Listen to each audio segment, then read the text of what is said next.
सो NEET aspirants जो NEET 2026 के लिए प्रिपेयर कर रहे हैं उन लोगों के लिए काफी इंपॉर्टेंट है जेई मेंस के पीवाईक्यू सॉल्व करना।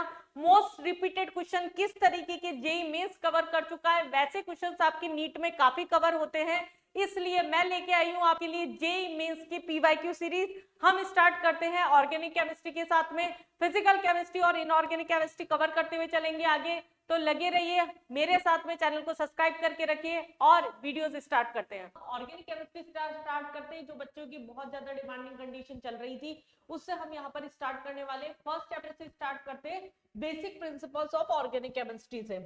बिना टाइम वेस्ट किए हम देखते हैं किस पैटर्न के क्वेश्चन जो हो रहे हैं ऑर्गेनिक में भी बहुत ज्यादा रिपीटेड हो रहे हैं। आपको टर्म्स पता होनी चाहिए, आपको रिएजेंट्स याद होने चाहिए, ऑर्गेनिक बार बार भूल रहे हैं तो किस तरीके से पढ़नी है। इस तरह की कंडीशंस अभी आपको बहुत परेशान कर रही होगी। The correct nomenclature for the following compound is. एक नॉमेनक्लेचर बेस्ड क्वेश्चन अगर आपके पेपर में आ रहा है तो ये बहुत ज्यादा इजी क्वेश्चन होता है। बेसिक ऑर्गेनिक में आपको नॉमेनक्लेचर तो एटलीस्ट आना ही चाहिए। चलिए हम देखते हैं। इस क्वेश्चन को मैंने इसलिए लिया क्योंकि ये एक ऐसा क्वेश्चन है जिसमें बच्चों को ऑक्सो और फॉर्माइल की आईयूपीएससी के नेम के टाइम पे काफी गलती होती है। अगर हम यहाँ पर देखते हैं तो फंक्शनल ग्रुप जो होगा प्रायोरिटी पे वो क्या हो गया, COH हो गया 1 2 3 4 5 6 7। ये आपका क्या हो गया, 7 कार्बन चेन की क्या हो गई, चेन हो गई। यहाँ COH लगा हुआ है, इसका मतलब मेन पेरेंट कार्बन चेन के अंदर अगर हमने इसको लिया है मेन फंक्शनल ग्रुप तो ओइक एसिड लगेगा। ये क्या हो गया आपका हेप्ट 6 पे क्या है, इन है, तो हेप्ट 6 इन नॉइक एसिड हो गया। अब सेकंड पोजीशन पे क्या है, CHO ग्रुप है, और फोर्थ पोजीशन पे आपका OH ग्रुप है। OH ग्रुप है तो हाइड्रोक्सी लगा दिया 2, और 2 पे हमने यहाँ पर क्या लगा दिया, यहाँ पर फॉर्माइल लगा दिया। तो ये हमारे पास में क्या हो गया, 2 फॉर्माइल 4 हाइड्रोक्सी हेप्ट 6 इनोइक एसिड। अगर आईयूपीएससी में भी दिक्कत है तो बेटा ऑर्गेनिक में बहुत ज्यादा प्रॉब्लम आ सकती है। नेक्स्ट क्वेश्चन पे आते हैं। बहुत रिपीटेड क्वेश्चन जो आता है आपका एरोमेटिसिटी पे, हकल्स रूल पे जो आता है, ये एक रिपीटेड क्वेश्चन है। इवन एडवांस में भी इस तरह के क्वेश्चंस काफी आ जाते हैं। इंटीजर बेस में 4 5 7 8 कंपाउंड दे देंगे आपको, और उस कंडीशन के अंदर यहाँ एरोमेटिक कंपाउंड्स यहाँ पर पूछा गया है। एरोमेटिक कंपाउंड्स के अंदर हमें क्या चाहिए होता है, कंपाउंड जो होता है वो आपका साइक्लिक होना चाहिए, साइक्लिक वो रेजोनेंस शो करना चाहिए, उसके अलावा प्लेनर होना चाहिए, और उसके अलावा कंडीशन आपकी क्या होती है, वो हकल्स रूल में 4n+2 पाई इलेक्ट्रॉन को फॉलो करे। इस बेसिस पर हमें यहाँ पर क्वेश्चन को अटेम्प्ट करना था यहाँ पर। चलिए हम देखते हैं यहाँ पर हकल्स रूल के अकॉर्डिंग। यहाँ पर तो ये नॉन प्लेनर हो गया, sp3 हाइब्रिडाइज्ड है, यहाँ पर ये sp3, इसको भी हटा दो। यहाँ अगर हम बोल रहे हैं साइक्लिक रेजोनेंस भी शो कर रहा है, यहाँ पर पॉजिटिव है आपका, रेजोनेंस में भी जा रहा है, ठीक है। लेकिन अगर हम पाई इलेक्ट्रॉन की बात करें तो यहाँ पर क्या है, आपके 4 पाई इलेक्ट्रॉन आ रहे हैं जो कि इसके अकॉर्डिंग फॉलो नहीं करेगा, तो ये एरोमेटिक कंपाउंड नहीं हुआ। यहाँ पर हमारे पास में 8 आ रहे हैं, वो भी 4n पाई इलेक्ट्रॉन को फॉलो कर रहा है, दैट मींस वो भी एरोमेटिक नहीं है। अगर हम बात करें यहाँ पर लोन पेयर है, यहाँ आपको 3 बॉन्ड दे रखे। अब ये वाला लोन पेयर तो अंदर रेजोनेंस में पार्टिसिपेट नहीं करेगा, बाहर की तरफ है, बाकी ये क्या करेगा, 4n plus pi electron 6 pi electron होने, साइक्लिक है, साइक्लिक रेजोनेंस शो कर रहा है, तो आपका ये कंपाउंड तो डन हो गया। नेक्स्ट कंपाउंड में अगर हम बात करते हैं तो ये sp3 हाइब्रिडाइज्ड हो गया, नॉन प्लेनर हो गया, तो ये हमारे पास में कंडीशन नहीं कट गई। तो आपका इंटीजर बेस्ड क्वेश्चन था, ये 1 का आंसर हो गया। तो एक हकल्स रूल ऐसा टॉपिक है जो आप मस्ट है ऑर्गेनिक में करके ही जाइएगा पेपर में। नेक्स्ट क्वेश्चन पे आते हैं हम, हमारे पास में इफेक्ट्स बेस्ड क्वेश्चन। इफेक्ट्स ये GOC 1 के आपके क्वेश्चन से, आपको अगर GOC में प्रॉब्लम है तो मैंने इसी चैनल पर, कैटलाइजर के चैनल पर ही लाइव सेशन में आप जाके देखेंगे तो आपको GOC का 1 शॉट मिल जाएगा, जिसमें आपके पूरे बेसिक्स जितने भी होंगे इस टॉपिक के वो कंप्लीटली कवर हो जाएंगे 2 घंटे के अंदर। चले मैकेनिज्म स्टेप हमारे पास में कुछ दे रखी है यहाँ पर। अगर कोई लोन पेयर है, ये रिंग में इलेक्ट्रॉन दे रहा है, तो ये क्या करेगा, प्लस आर करेगा, माइनस आई इफेक्ट करेगा। माइनस आर या माइनस आई क्या है, एरोमेटिक रिंग पे कोई भी रिंग इलेक्ट्रॉन अगर दे रहा है, दैट मींस वो क्या कर रहा है, आपका प्लस आर कर रहा है, ये इलेक्ट्रॉन डेंसिटी बढ़ा रहा है यहाँ पर। तो ए तो आपका क्या हो गया, प्लस आर हो गया। ये डबल बॉन्ड टूट रहा है, H प्लस अटैक कर रहा है यहाँ पर, ये क्या हो गया, इलेक्ट्रोफिलिक जो हमारे पास में इलेक्ट्रोमेरिक इफेक्ट होता है, प्लस आई या माइनस आई वाली कंडीशन हो गई। तो ये क्या हो गया, प्लस ई आपका शो कर रहा है। अगर CN है नेगेटिव अटैक कर रहा है तो ये माइनस ई शो कर रहा है। और NO2 ग्रुप अगर प्रेजेंट है रिंग के ऊपर तो इसका मतलब वो इलेक्ट्रॉन में से रिंग खींच रहा है। अगर वो इलेक्ट्रॉन में से रिंग खींच रहा है, इसका मतलब वो क्या कर रहा है, यहाँ पर माइनस आर कर रहा है, तो आपका ये क्या हो गया, माइनस आर हो गया। तो डी आपका यहाँ पर क्या हो गया, ऑप्शन हो गया। चलिए नेक्स्ट क्वेश्चन पे आते हैं हम। यहाँ पर ये एक रिपीटेड पैटर्न के क्वेश्चन है, इफेक्ट्स पूछे जाते हैं बहुत ज्यादा, एसिडिक बेसिक कैरेक्टर के क्वेश्चन, कोई 4 कंपाउंड दे देंगे उसमें, stability based question, Huckel's rule के क्वेश्चन, ये आपके रिपीटेड पैटर्न के क्वेश्चन से जो कि आपको मस्त करके जाने, ये स्कोरिंग क्वेश्चन होते हैं आपके।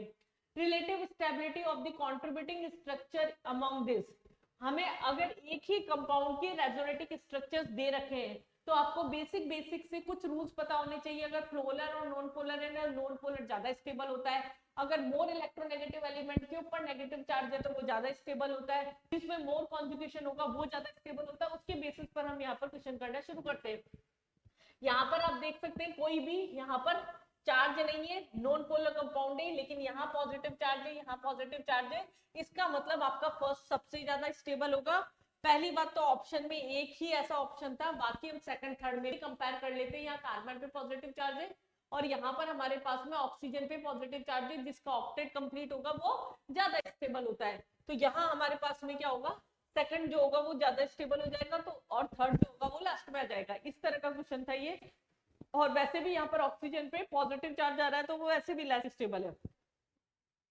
The correct order of reactivity of electrophilic substitution reaction of the following compound, अगर आपको किसी भी कॉन्सेप्ट में अगर प्रॉब्लम है, मैं आपको बार बार बोल रही हूँ, आपको चाहिए मैं लिंक में नीचे डिस्क्रिप्शन के अंदर GOC1 का डिस्क्रिप्शन का लिंक डाल दूंगी, जिससे आप उस वीडियो को देख के अपने कॉन्सेप्ट को क्लियर कर सके 2 घंटे में, फिर ये रिपीटेड क्वेश्चन जो है उनकी प्रैक्टिस भी कर सके साथ में।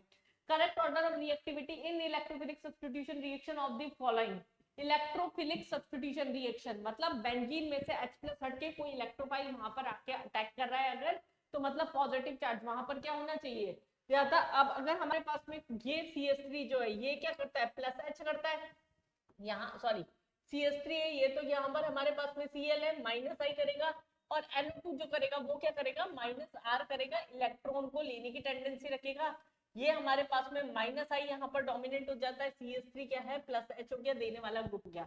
अब इस कंडीशन के अंदर हमें अगर इलेक्ट्रोफिलिक सब्स्टिट्यूशन रिएक्शन के अंदर ऑर्डर बताना है, मतलब देने वाला जो होगा वो क्या करेगा, वहां पर इलेक्ट्रॉन डेंसिटी बढ़ाएगा, तो नेगेटिव चार्ज आएगा, ये लेने वाला है तो ये पॉजिटिव चार्ज आएगा, सबसे पीछे हो गया, डी सबसे पीछे हो गया, बी सबसे आगे हो गया, और इन दोनों के अंदर ये -I था तो ए हो गया, देन बी हो गया। बहुत ही इजी कॉन्सेप्ट्स होते हैं ये, आपको बस इफेक्ट्स देखने आने चाहिए, -R -I किस तरह से लग रहा है, किस डायरेक्शन में जा रहा है, कॉन्सेप्ट्स आपके इसको लेके क्लियर होने चाहिए। चलिए नेक्स्ट कंपाउंड पे आते हैं। Total number of compounds with chiral carbon, अगर ऐसा क्वेश्चन आ जाता है, बोनस क्वेश्चन आपके पेपर का, कायरल सेंटर पूछ रहा है, तो कायरल सेंटर बेटा होते क्या, सबसे पहले किसी भी सेंटर कार्बन के ऊपर या किसी भी पॉइंट पे 4 डिफरेंट वैलेंसीज, उसको हम क्या बोलते हैं, कायरल सेंटर। अगर हम पहले कंपाउंड की बात करते हैं यहाँ पर, तो यहाँ तो 2 हाइड्रोजन जैसे सेम हो गए, बहुत पॉइंट्स पे ऐसा हो रहा है, ये तो ऑप्शन से ही हटा दें हम यहाँ पर, लेकिन यहाँ पर इस पॉइंट पे कायरल सेंटर है, तो ये आंसर हो सकता है, एक H हो गया, यहाँ CH3, ये ग्रुप अलग है, ये ग्रुप अलग है, तो ये कायरल सेंटर रख रहा है। कायरल कार्बन पूछा है, इसका मतलब हमारे पास में ये हो सकता है, यहाँ पर सिमिलर पोजीशन, यहाँ 2 H, यहाँ 2 H, ये ऑप्शन से आपका हट गया। यहाँ पर C के ऊपर H है, NO2 है, ये ग्रुप अलग है और ये ग्रुप अलग है, ये भी ठीक है। यहाँ पर कार्बन हाइड्रोजन CH2, लेकिन ये दोनों ग्रुप C2H5 C2H5 है, मतलब ये भी आपका ऑप्शन से हट गया। यहाँ कार्बन के ऊपर आयोडीन है, उसके बाद CH2 NH2 है, ये ऑप्शन ठीक है। यहाँ H है, OH है, CH2 OH है, CH2 है, ये भी डिफरेंट है। यहाँ कार्बन के ऊपर आई है H, ये डिफरेंट ग्रुप हो गए, तो ये भी आपका सही है। तो टोटल आपके 1 2 3 4 5, ये हमारे पास में क्या है, 5 कंपाउंड्स जो हो गए जिसके अंदर कायरल सेंटर यहाँ पर प्रेजेंट होता है। कार्बन हैविंग डिफरेंट वैलेंसीज, और एनी पॉइंट हम बोल रहे हैं जनरली नाइट्रोजन होता है फिर, जिसपे डिफरेंट वैलेंसीज हो। चलिए नेक्स्ट कंपाउंड पे आते हैं, नेक्स्ट क्वेश्चन पे आते हैं। Total number of deactivating groups in aromatic electrophilic substitution reaction is, कोई इलेक्ट्रोफिलिक सब्स्टिट्यूशन रिएक्शन है, उसके अंदर डीएक्टिवेटिंग का मतलब क्या हो गया, जो कि हमारे पास में जैसे एक ग्रुप है, अगर कोई देने वाला ग्रुप है, +R वाला ग्रुप है, इलेक्ट्रॉन डेंसिटी बढ़ाएगा, तो इसका मतलब ये क्या हो गया, एक्टिवेटिंग ग्रुप हो गया। कोई लेने वाला ग्रुप है तो ये क्या करेगा, डीएक्टिवेटिंग ग्रुप की तरह काम करेगा। अब यहाँ पर फर्स्ट ऑप्शन पे देखिए, ये ऑक्सीजन इलेक्ट्रॉन खींचेगा, इस पॉइंट से अगर कनेक्शन है तो अगर इस पॉइंट से कनेक्शन है तो फिर यहाँ हमारे पास में लोन पेयर का जो इलेक्ट्रॉन होगा C डबल बॉन्ड OCH3, ये क्या करेगा, यहाँ पार्टिसिपेट करके ये यहीं अटक जाएगा। तो ये क्या हो गया आपका एक ऑप्शन, तो ये हो गया। दूसरा, यहाँ पर लोन पेयर है तो ये रिंग में पार्टिसिपेट करेंगे, ये आंसर नहीं होता, ये एक्टिविटी ग्रुप की तरह काम करेगा। यहाँ अगेन लोन पेयर डायरेक्ट है, ये भी देने का काम करेगा। साइनाइड है हमारे पास में, ट्रिपल बॉन्ड यहाँ पर प्रेजेंट है, ये खींचेगा इलेक्ट्रॉन, तो ये भी क्या हो गया आपका डी एक्टिविटी ग्रुप हो गया। दूसरा OCH3 तो डायरेक्ट लोन पेयर देगा, अगेन प्लस आर, तो ये हमें प्लस आर और माइनस आर के कॉन्सेप्ट के बेस पे ही क्वेश्चन था। अगेन ये क्या हो गया हमारे पास में इंटीजर बेस्ड क्वेश्चन था, तो 2 इसका आंसर हो गया, 2 आंसर हो गया। चले, और एक ये रट्टा मार टॉपिक आपका जो आपको मस्ट एक बार रीडिंग करके ही जाना है, जिनकी रटन विद्या बहुत अच्छी है उनको मैं बोलूंगी प्यूरिफिकेशन वाला जो टॉपिक है ऑर्गेनिक केमिस्ट्री का, जिसमें distillation, steam distillation, chromatography, crystallisation, ऐसे करके थ्योरेटिकल पार्ट दे रखे हैं आपको। बेटा इसमें कुछ भी नहीं करके जाना, आपको सिर्फ इनका प्रिंसिपल पता होना चाहिए, किस कंपाउंड को कौन सी चीज सेपरेट आउट करती है, उसके लिए कौन सा मेथड लगता है, उसके एग्जाम्पल। ये अगर आपने एक बार भी रीड कर रखा है और आपकी मेमोराइज पावर अच्छी है तो आप इन क्वेश्चंस को बहुत इजी अटेम्प्ट करके आ सकते हैं। चलिए फर्स्ट कंपाउंड देखते हैं, क्लोरोफॉर्म और एनिलीन। अगर हमारे पास क्लोरोफॉर्म और एलिनीन है तो इसको हम किससे सेपरेट आउट कर सकते हैं, डिस्टिलेशन से कर सकते हैं। अगर हमारे पास में C6H12 है, ये हमारे पास में क्या दे रखा है, हेक्सेन दे रखा है, एल्कीन के 2 कंपाउंड्स देख रखे हैं। अगर एल्कीन के दोनों कंपाउंड्स नहीं तो उसको नॉर्मल बॉइलिंग पॉइंट के बेसिस पर यहाँ फ्रैक्शनल डिस्टिलेशन से कर सकते हैं। एक हमारे पास में एरोमेटिक अमाइन हो गया और दूसरा वाटर हो गया। एरोमेटिक अमाइन जो है वो क्या है, दोनों वॉलेटाइल और नॉन वॉलेटाइल नेचर के बेसिस पर सेपरेट आउट कर सकते हैं, तो वो स्टीम डिस्टिलेशन से आप कर सकते हो। ऑर्गेनिक कंपाउंड्स कोई भी जो कि वाटर में होता है, तो ये सीधा याद रखने वाली कंडीशन है कि हमारे पास में डिफरेंशियल एक्सट्रैक्शन जो होता है, इससे हम इसको सेपरेट आउट कर सकते हैं। तो आपका आंसर क्या हो गया यहाँ पर, डी हो गया। अब ये क्वेश्चन बहुत रिपीटेड क्वेश्चन से आपके पेपर्स में बहुत आते हैं, इस टॉपिक को, इस चैप्टर को छोड़ के बिल्कुल भी मत जाइएगा। अगेन सिमिलर पैटर्न का क्वेश्चन देखिए आप 2022 के अंदर, स्टीम डिस्टिलेशन, क्लोरोफॉर्म और एनिलीन, अगेन सेम पॉइंट आ गया, डिस्टिलेशन था आपका वाटर और एनिलीन, ये दोबारा आपका सेम कॉन्सेप्ट वाला क्वेश्चन आ गया। स्टीम डिस्टिलेशन था बेंजोइक एसिड और नेफ्थलीन, ये क्या हो गया हमारे पास में, बेंजोइक एसिड और नेफ्थलीन, सब्लिमेशन के बेसिस पर इसे सेपरेट आउट कर सकते हैं, या फिर हम यहाँ पर इसे क्रिस्टलाइजेशन के बेसिस पर, ये क्या करते हैं, क्रिस्टलाइजेशन के बेसिस पर इनको सेपरेट आउट कर सकते हैं। और नेफ्थलीन एंड सोडियम क्लोराइड जो हो गया हमारे पास में, ये हमारे पास सब्लिमेशन के बेसिस पर इसको सेपरेट आउट कर सकते हैं। कोई भी सॉलिड गैस में कन्वर्ट हो सकता है डायरेक्टली या नहीं हो सकता, उसके बेसिस पर इसे सेपरेट आउट किया जा सकता है। तो ये हमारे पास में कुछ ऐसे क्वेश्चंस थे जो कि आप एक बार भी रीड करके जाते हैं तो पेपर में वो सीधा टिक मारने वाले और टाइम बचाने वाले क्वेश्चन होते हैं। चलिए नेक्स्ट क्वेश्चन पे आते हैं, arrange the following in decreasing acidic character. Acidic character phenol है, सब में कॉमन, आप इसको तो बिल्कुल कॉमन मान के चलिए कि ये तो कॉमन है। बचे हुए ग्रुप के बेसिस पर आपको आंसर एलिमिनेट करना है। ये माइनस NO2 है, ये क्या करेगा, माइनस आर भी करेगा, माइनस आई भी करेगा, इलेक्ट्रॉन खींचेगा, H प्लस जल्दी रिलीज हो जाएगा। यहाँ पर भी NO2 है लेकिन ये केवल माइनस आई करेगा, मेटा पोजीशन पर रेजोनेंस आपका नहीं होता। OCH3 ये देने वाला ग्रुप है, प्लस आर करेगा, अगेन OCH3 तो प्लस आर करेगा। तो सबसे ज्यादा क्या हो गया आपका एसिडिक कैरेक्टर ए का ही हो गया, देन बी का ही हो गया, अगेन सी का हो गया और डी का हो गया। बिल्कुल डायरेक्ट आपको एसिडिक कैरेक्टर निकालना आना चाहिए। ये मस्ट करके जाने वाला क्वेश्चन है आपका, फिनॉल या बेंजोइक एसिड का जो क्वेश्चन होता है एसिडिक कैरेक्टर का, वो जनरली पेपर में होता है, तो you have to do it must. चले नेक्स्ट क्वेश्चन पे आते हैं, जो the following structure are aromatic in nature. First question भी हमने यही किया था, हम नेक्स्ट क्वेश्चन पे भी इसी में आ गए। एरोमेटिसिटी आपको अच्छे से आनी चाहिए, हकल्स रूल आपके कॉन्सेप्ट क्लियर होनी चाहिए। फर्स्ट हमारे पास में यहाँ नेगेटिव दे रखा है, इसका मतलब ये रेजोनेंस में पार्टिसिपेट कर लेगा, तो टोटल हमारे पास में क्या हो गए, 6 पाई इलेक्ट्रॉन हो गए यहाँ पर। तो ये एरोमेटिक कंपाउंड हो गए, यहाँ पॉजिटिव चार्ज है तो ये वैसे ही हट गया यहाँ से, क्योंकि यहाँ 6 पाई नहीं, यहाँ तो हमारे पास में रेजोनेंस में हो जाएगा 6 पाई इलेक्ट्रॉन है, ये भी ठीक है। यहाँ दिख ही रहा है आपको 1 2 3 4 8 पाई इलेक्ट्रॉन हो रहे हैं, तो ये हमारे पास में नहीं हो सकता। यहाँ अगेन एक लोन पेयर है और रेजोनेंस में सब कुछ हो रहा है, लेकिन 8 पाई इलेक्ट्रॉन है तो ये भी नहीं हो सकता। तो A and B are only the answer. Basically आपको हकल्स रूल और उसकी कुछ कंडीशंस पता होनी चाहिए एरोमेटिसिटी की, उसके बेसिस पर आप इसको इजीली कर सकते हैं। आइसोमेरिज्म का क्वेश्चन जनरली मेंस के अंदर रेयरली आता है, लेकिन फिर भी कुछ क्वेश्चंस लाइक स्पेशली कॉन्फॉर्मर्स के क्वेश्चंस आपके ज्यादा आ जाते हैं। पोटेंशियल एनर्जी का अगर हमें ऑर्डर पूछा है, मतलब यहाँ पर हमारे पास में सबसे लेस स्टेबल कौन होगा, यहाँ CH3 है, यहाँ CH3 है, रिपल्शन सबसे ज्यादा, स्टैगर्ड और एक्लिप्स्ड दो फॉर्म्स होती है आपकी उसके, और फिर पार्शली स्टैगर्ड होती है, पार्शली स्टैगर्ड और वैश जिसे हम बोलते हैं, ये दोनों पार्शियल है, और यहाँ एक के पीछे है, ये भी पार्शियल है, ये पार्शियली स्टैगर्ड हो गई, ये स्टैगर्ड हमारे पास में कंप्लीटली स्टैगर्ड है, ये क्या है आपके पास में एक्लिप्स्ड है, इसमें रिपल्शन सबसे ज्यादा है, तो इसका पोटेंशियल एनर्जी जो होगा वो सबसे यहाँ पर सबसे लेस स्टेबल है, तो एनर्जी इसकी सबसे ज्यादा होगी, तो सेकंड जो होगा उसकी एनर्जी क्या होगी आपकी सबसे ज्यादा होगी। फिर इसके बाद में पार्शियल कंडीशन एक्लिप्स्ड वाली क्या है फोर्थ वाली है, फिर पार्शियल स्टैगर्ड वाली कंडीशन आपकी क्या है थर्ड वाली, और फिर उसके बाद में फर्स्ट हो गया, तो ऐसा आपका ऑप्शन जो है वो डी ऑप्शन था। तो इस तरह के क्वेश्चंस भी आपके आ सकते हैं। काफी बच्चे हैं जिनको डिमांड आ रही है कि भाई जेईई मेंस के आपके 2025 के क्वेश्चंस करवा दीजिए, क्योंकि वो जनरली बुक्स में आपके मॉड्यूल्स में अवेलेबल नहीं होते। तो हम चैप्टर वाइज स्टार्ट करेंगे। आपकी तैयारी में इनिशियल सारे चैप्टर अभी तक डन हो जाने चाहिए, नहीं हुए तो हो जाने चाहिए। मैं बोल रही हूँ चलो, मैं कैटलाइसिस इंस्टीट्यूट की तरफ से कीर्ति छवर केमिस्ट्री आपके एजुकेटर, आपको कंटिन्यूअसली केमिस्ट्री का कंटेंट यहाँ पर देती रहती हूँ। आप लोगों से ही पूछा गया था जेईई मेंस या जेईई एडवांस किसकी सीरीज स्टार्ट करनी चाहिए, तो हम जेईई मेंस की सीरीज यहाँ पर स्टार्ट कर रहे हैं 2025 के पीवाईक्यूज के साथ। चलिए, चैनल को सब्सक्राइब नहीं किया तो आप फटाफट से कर लीजिए, जिससे आपको आगे आने वाले सारे चैप्टर्स के पीवाईक्यूज मिलते जाए।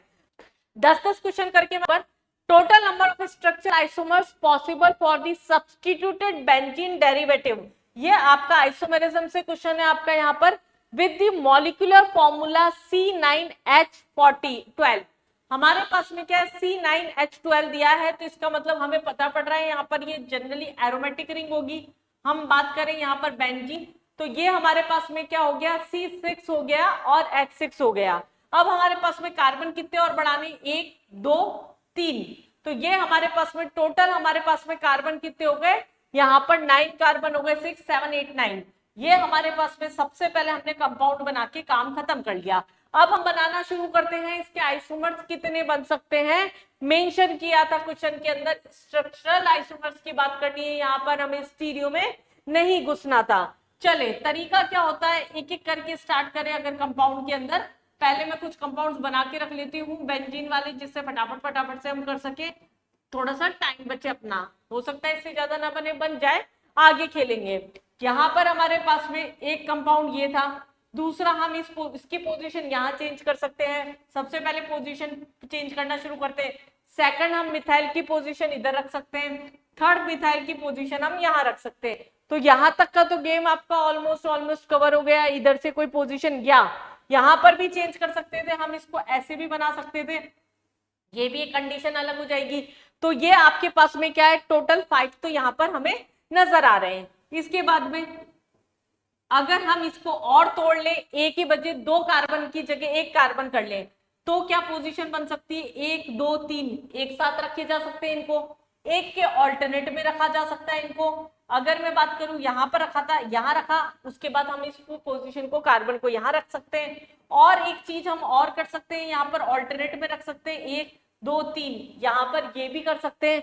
और कोई पॉसिबिलिटी यहाँ पर आपको बनती नजर आ रही है क्या, खुद सोचिए एक बार फिर से, पहले आप खुद क्वेश्चन करिए। यहाँ क्वेश्चंस आपके सामने हैं, आपके चैप्टर्स हो चुके हैं, खुद को पहले करना है फिर चेक करना है, नहीं आए तो यहाँ कॉन्सेप्ट को समझिए। तो टोटल नंबर ऑफ आइसोमर्स आपके यहाँ पर कितने हो गए बच्चा, 8 आइसोमर्स हो गए।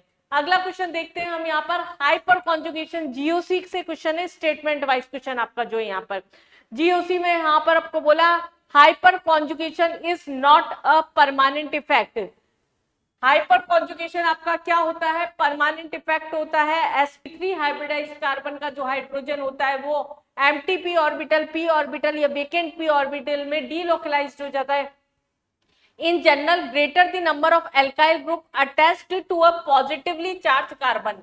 क्या बोला यहाँ पर, पॉजिटिवली चार्ज कार्बन है, अगर इससे एल्काइल ग्रुप ज्यादा से ज्यादा अटैच होंगे, जैसे हमने यहाँ पर 3 CH3 मान लिया, एक बार के लिए more substituted, greater the hyperconjugation interaction and stability of catenation. सही बात है, जितना ज्यादा यहाँ पर एल्काइल ग्रुप होगा, जैसे यहाँ पर CH3 है, तो उतने ही ज्यादा अल्फा कार्बन होंगे, जितने ज्यादा अल्फा कार्बन होंगे उतने ही ज्यादा हमारे पास अल्फा हाइड्रोजन होंगे, उतना ही हाइपर कॉन्जुगेटिंग स्ट्रक्चर बनते हैं। तो आपका सेकंड स्टेटमेंट जो है वो बिल्कुल सही है, वो कार्बोकैटायन की स्टेबिलिटी बढ़ाता है। कॉन्सेप्ट बेस्ड क्वेश्चन था, आपको बेसिक डेफिनेशन और किस तरह से हाइपर कॉन्जुगेशन काम करता है सिर्फ ये आपको यहाँ पर पता होना चाहिए, तो इसका फर्स्ट ऑप्शन आपका करेक्ट हो गया। ऑर्गेनिक यही खेल जाती है केमिस्ट्री के अंदर। अगर आपके ऑर्गेनिक स्ट्रांग है बच्चा, तो जेईई मेंस के अंदर आप बहुत आसानी से, बहुत जल्दी, कम से कम टाइम में ज्यादा से ज्यादा क्वेश्चंस कर सकते हैं, अगर आपके सेट में ऑर्गेनिक ज्यादा आ जाती है तो। चलिए, आईयूपीएससी का क्वेश्चन, काफी आईयूपीएससी के क्वेश्चन इस बार पूछे गए, आइसोमेरिज्म और आईयूपीएससी 2025 में अच्छा खासा कवर किया गया था।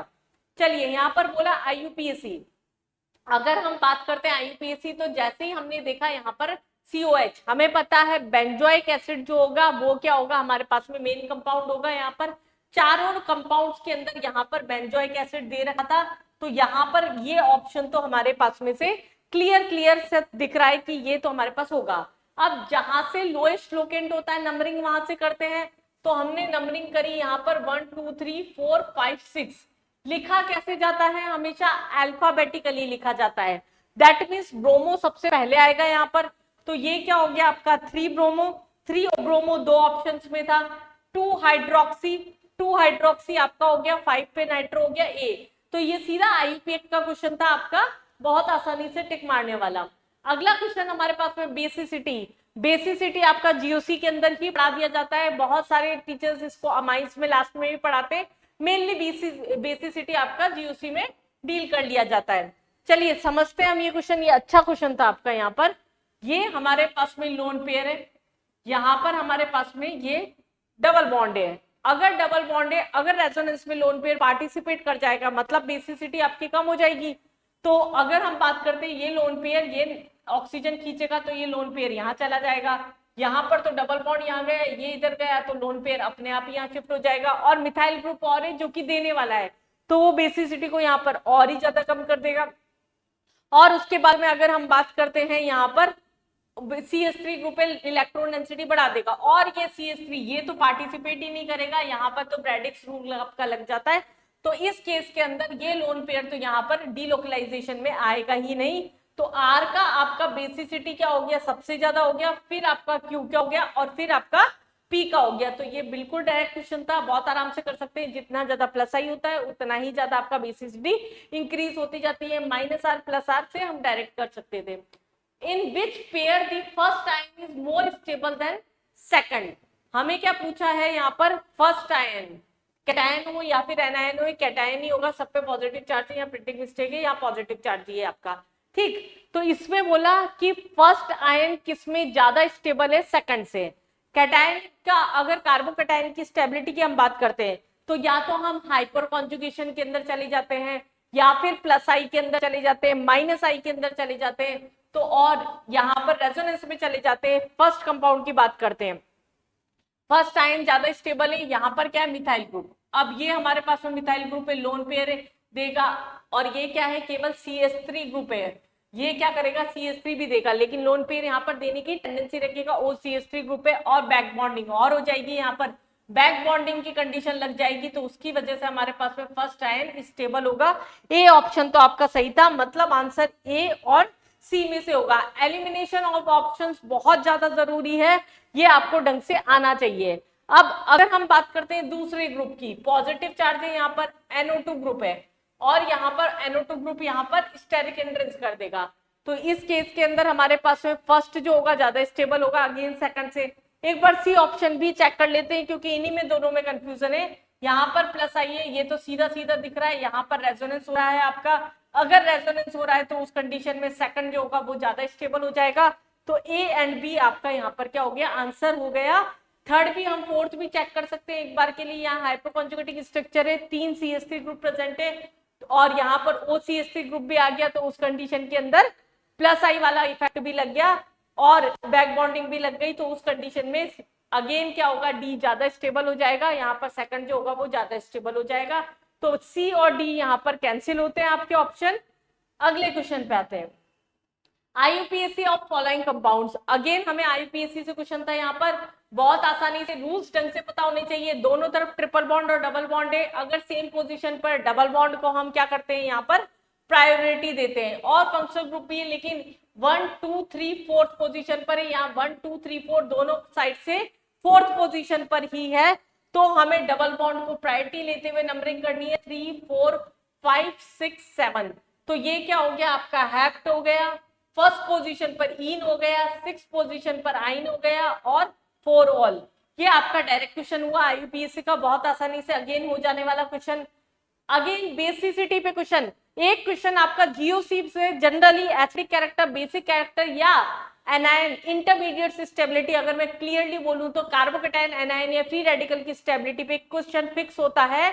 तो जो बच्चे हल्के में ले रहे हैं जीओसी को ना ले, आगे भी काम आएगा और डायरेक्ट क्वेश्चन भी आपका आता है। डिसेंडिंग यहाँ पर हमारे पास में डिक्रीजिंग ऑर्डर बेसिसिटी का पूछा गया है। बेसिसिटी अगर हमारे पास में एनिलीन की बात कर रहे हैं, ये रेजोनेंस में पार्टिसिपेट कर जाएगा, तो एलिफेटिक के कंपेयर में तो इसका बेसिसिटी कम होगा। अगर OCH3 वाला ग्रुप है, अगर हम रेजोनेंस देखते हैं, क्योंकि पैरा पोजीशन पर तो इंडक्टिव के ऊपर रेजोनेंस डोमिनेट करेगा, यहाँ पर लोन पेयर ये रिंग में इलेक्ट्रॉन देगा, तो ये बेसिसिटी यहाँ पर इसकी बढ़ा सकता है कंपैरेटिवली ए के। उसके बाद में अगर हम बात करते हैं यहाँ पर NO2 ग्रुप है, ये लेने वाला ग्रुप होता है, अगर ये -R कर रहा है, ये +R कर रहा है, -R वाला ग्रुप है, इसका मतलब ये लोन पेयर को बहुत ज्यादा तेजी से खींचेगा, तो बेसिसिटी क्या करेगा यहाँ पर कम करेगा। तो सी आपका क्या होगा, बेसिसिटी के अंदर सबसे कम हो जाना चाहिए। अब यहाँ पर 2 डिग्री था, यहाँ 1 डिग्री था, 2 डिग्री और 1 डिग्री में हम +I के बेसिस पर बोल सकते हैं, जितना ज्यादा +I उतना ही ज्यादा लोन पेयर यहाँ पर क्या होगा, इजीली रिमूव हो जाएगा। तो आपका E हो गया, D हो गया, उसके पास में +R वाला देने वाला था, तो B हो गया, देन A हो गया, देन C हो गया। तो इसके सारे कॉन्सेप्ट मिक्स करके क्वेश्चन था, +I +R सब मिलाते हुए हमारे पास में इसके क्वेश्चंस आपको करने थे। अगला क्वेश्चन हम बात करते हैं यहाँ पर लीस्ट एसिडिक कैरेक्टर की। अगर हम बात कर रहे हैं यहाँ पर लीस्ट एसिडिक कैरेक्टर, अगर हम बात कर रहे हैं तो कंपाउंड्स आपको दे रखे हैं, ये तो फिनॉल सीधा सीधा दिख रहा है, SO3H सीधा सीधा दिख रहा है, और रेजोनेटिक स्ट्रक्चर है, तो ऑब्वियस सी बात है इन दोनों के तो कॉन्जुगेट बेस ज्यादा स्ट्रॉन्ग बनेंगे। अगर COH है तो ये भी रेजोनेंस में चला जाएगा H+ रिलीज करने के बाद में यहाँ पर, और यहाँ पर केवल एल्काइन था जो कि H+ रिलीज करने के बाद में इतना ज्यादा स्टेबल नहीं होगा, तो हमारे पास लीस्ट एसिडिक कैरेक्टर क्या हो गया, यहाँ पर D का हो गया। अगर विजिबिलिटी में दिक्कत आ रही है तो मेरे को कमेंट सेक्शन में बताइएगा। नेक्स्ट हमारे पास में करेक्ट स्टेटमेंट पूछा गया, वापस यहाँ पर आइसोमर्स पे आपका क्वेश्चन था। मेटामर्स है क्या पहला कंपाउंड, पहला कंपाउंड यहाँ पर मेटामर है क्या। मेटामर्स की कंडीशन क्या होती है, ब्रिज फंक्शनल ग्रुप के आगे पीछे हमारे पास एल्काइल ग्रुप की पोजीशन चेंज होती है। ये CO ग्रुप है हमारे पास में दोनों तरफ, अगर हम एल्काइल ग्रुप की बात कर रहे हैं, यहाँ 2 कार्बन है, यहाँ 2 कार्बन है, यहाँ पर प्रोपाइल इथाइल हो गया, ये मेटामर है, सही स्टेटमेंट है। साइनाइड और आइसोसाइनाइड फंक्शनल आइसोमर होते हैं, ये भी आपका सही स्टेटमेंट हो गया। OH है और यहाँ कार्बन की पोजीशन बदल रही है, OH की पोजीशन बदल रही है, तो ये हमारे पास में क्या है, कार्बन तो वही है वैसा का वैसा, तो चेन कार्बन की पोजीशन बदल रही है। और यहाँ पर हमारे पास होमोलॉग्स पूछे हैं, 1 2 3 4 कार्बन है यहाँ पर, लेकिन ये तो 2 डिग्री हो गया, वैसे ही तो होमोलॉग की कंडीशन ही नहीं बनती। तो चूज द करेक्ट स्टेटमेंट पूछा था, तो आपका A और B जो था वो क्या था आपका सही था। होमोलॉग्स मिला के और आइसोमर मिला के एक बेसिक क्वेश्चन था आपका ये ऑर्गेनिक से। अगले क्वेश्चन की बात करते हैं, ये अगेन sp2 sp3 कितना बेसिक पे चल रहा है। केमिस्ट्री बेसिक पे भी बहुत खेलता है, ये ध्यान रखिएगा, जितना बेस स्ट्रॉन्ग करेंगे आगे के लिए उतना ही आपको फायदा रहेगा। अगर हम बात कर रहे हैं 3,3 डाइमिथाइल हेक्स 1-इन-4-आइन sp3 और sp2 के और sp के हाइब्रिडाइजेशन के नंबर पूछे, पहले तो कंपाउंड बना लेते हैं। हेक्स हमारे पास में 1 2 3 4 5 6 कार्बन आपने यहाँ पर बना लिए। फर्स्ट पोजीशन पर इन है, डबल बॉन्ड 1 2 3 4, फोर्थ पोजीशन पर आपका आइन हो गया, और 3 पे क्या है हमारे पास में, 3 पे डाइमिथाइल 1 2 3, यहाँ पर हमारे पास में क्या बोला है इसके ऊपर डाइमिथाइल ये प्रेजेंट है। हाइड्रोजन में ना लगाऊं चलेगा अभी। तो यहां हमारे पास में क्या पूछा था, फर्स्ट तो पूछा sp3 कितने हैं आपके। अगर मैं sp3 काउंट करने लगूं यहाँ पर 1 2 और 3, ये क्या हो जाएंगे, लो लगा ही देते हैं हम s3 जो बच्चे कंफ्यूज ना हो सिग्मा पाई गिनने में, ये भी आपका sp3 हो गया। तो 4 तो आपके क्या हो गए यहाँ पर sp3 हो गए। अगेन आगे क्या पूछा sp2 मतलब ये वाला कार्बन हो गया आपका, ये वाला कार्बन हो गया sp2, और ये दोनों क्या हो गए आपके sp और sp हो गए। तो ये हमारे पास में क्या हो गया 422 का ऑप्शन हमें ढूंढना था यहाँ पर। फर्स्ट ऑप्शन ही आपका यहाँ पर करेक्ट था। बहुत ही इजी सा क्वेश्चन IUPAC और हाइब्रिडाइजेशन मिलाते हुए। अगला क्वेश्चन हमारे पास में अगेन यहाँ और वापिस IUPAC का क्वेश्चन था आपका ये, यहाँ which of the following correct IUPAC name of, हमारे पास में करेक्ट नेम पूछा जहां मोर सब्स्टिट्यूशन होता है या डबल बॉन्ड प्रेजेंट होता है, फंक्शनल ग्रुप नहीं है तो नंबरिंग वहां से करेंगे। मतलब हमारे पास में यहाँ पर नंबरिंग क्या होगी, फर्स्ट कार्बन ये, सेकंड कार्बन ये, थर्ड कार्बन ये, फोर्थ कार्बन ये क्लियरली समझ में आ रहा है आपको। सेकंड पोजीशन पर आपका क्या है, मिथाइल है। फर्स्ट पोजीशन पर आपका ब्रोमो प्रेजेंट है, 1 ब्रोमो 2 मिथाइल ब्यूटुइन। बहुत ही इजी सा क्वेश्चन था, दिखने में अजीब सा बना रखा था केवल। ये हमारे ऑलमोस्ट क्वेश्चंस हमारे पास में अभी तो काफी क्वेश्चंस बचे हैं, 10 नहीं ज्यादा क्वेश्चन करा दिए मैंने जेईई मेंस 2025 के आपके। यहाँ देखिए which of the following April attempt का क्वेश्चन है ये, इज एरोमेटिक और नॉट एरोमेटिक, इनमें से एरोमेटिक कौन सा है, नॉन एरोमेटिक कौन सा है।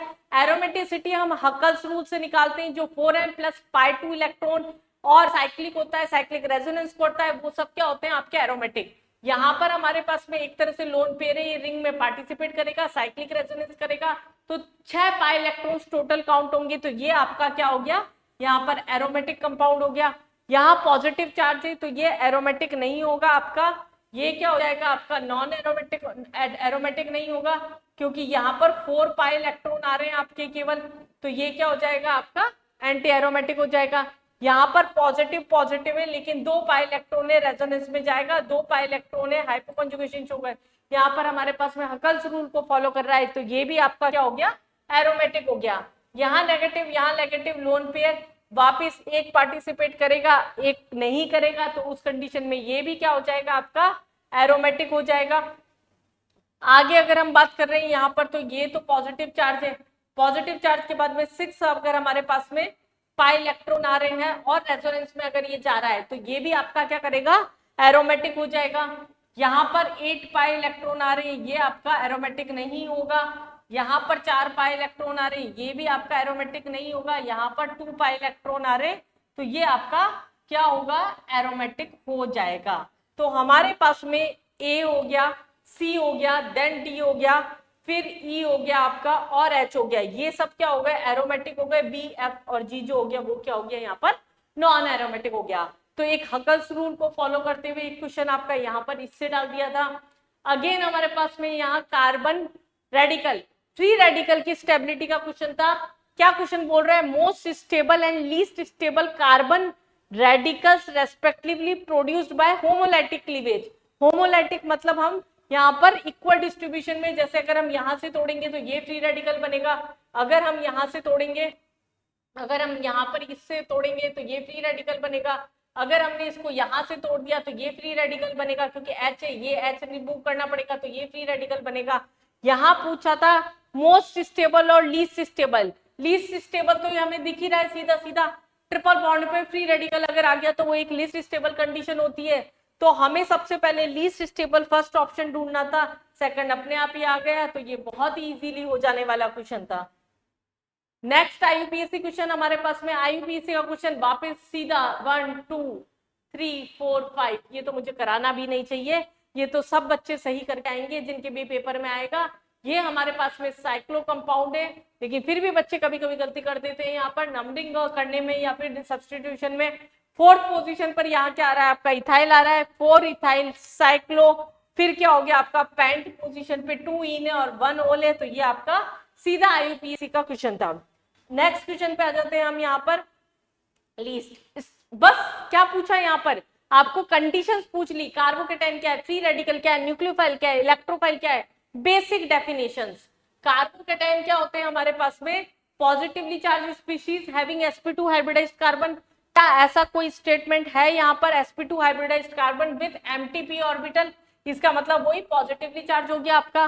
तो ए का आंसर आपका थर्ड हो सकता है। फ्री रेडिकल भी क्या होते हैं, sp2 हाइब्रिडाइज्ड होते हैं विद 1 अनपेयर्ड इलेक्ट्रॉन, यहाँ मेंशन था, तो ये आपका क्या हो जाएगा, फोर्थ हो जाएगा। न्यूक्लियोफाइल क्या होते हैं, जिनके पास लोन पेयर होता है, जो देने की टेंडेंसी रखते हैं, सप्लाई करते हैं जो, और इलेक्ट्रोफाइल जो कि रिसीव करते हैं, electron loving. Electrophile means electron loving. तो आपका क्या हो गया, ये सी ऑप्शन हो गया।